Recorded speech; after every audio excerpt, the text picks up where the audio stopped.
Hi everyone, welcome to కుష్మాద YouTube channel. మీకు ఇవాళ ఒక మంచి స్పెషల్ రెసిపీ చేసి చూపిస్తాను. ఏంటంటే బూందీ కర్రీ. అంటే బూందీతో కూడా కర్రీ చేసుకుంటారని అనుకుంటున్నారా? అవును, చాలా బాగుంటుంది బూందీ కర్రీ. 3 స్పూన్ ఆయిల్ వేసుకొని జీలకర్ర ఆవాలు వేసుకున్న తర్వాత ఆనియన్ వేసుకోవాలి. ఈ టేస్ట్ మాత్రం చాలా బాగుంది. ట్రై చేయండి మీరు కూడా, మీకు నచ్చుతుంది. ఇప్పుడు పచ్చిమిరపకాయలు ఇంకా కరివేపాకు వేసుకున్న తర్వాత 1 స్పూన్ అల్లం వెల్లుల్లి పేస్ట్ వేసుకొని మంచిగా ఫ్రై చేసుకోవాలి. 1/2 స్పూన్ పసుపు వేసుకోవాలి. ఈ కర్రీ కొంతమందికి తెలిసి ఉండొచ్చు, తెలియకపోవచ్చు. తెలియని వాళ్ళైతే ఒకసారి ట్రై చేసి చూడండి.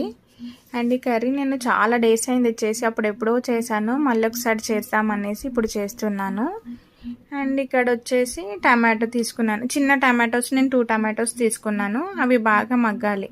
మగ్గిన తర్వాత అందులో 1.5 స్పూన్ కారం వేసాను. 1 స్పూన్ వచ్చేసి సాల్ట్ వేసాను. కొద్దిగా గరం మసాలా వేసుకున్నాను. నేను స్పైసెస్ కొంచెం తక్కువే వేస్తాను, ఎందుకంటే మా బాబుకు కూడా తినిపిస్తాను. ఆయనకి కర్రీ సపరేట్గానే చేస్తాను. కర్రీ ఇంకా రైస్ సపరేట్గా వండి పెడతాను. కాకపోతే మేము చేసుకున్నది కూడా కొద్దిగా కలిపి తినిపిస్తాను. అందుకే కొంచెం స్పైసెస్ అన్నీ తక్కువ వేసి వండుతాను ఏదైనా సరే.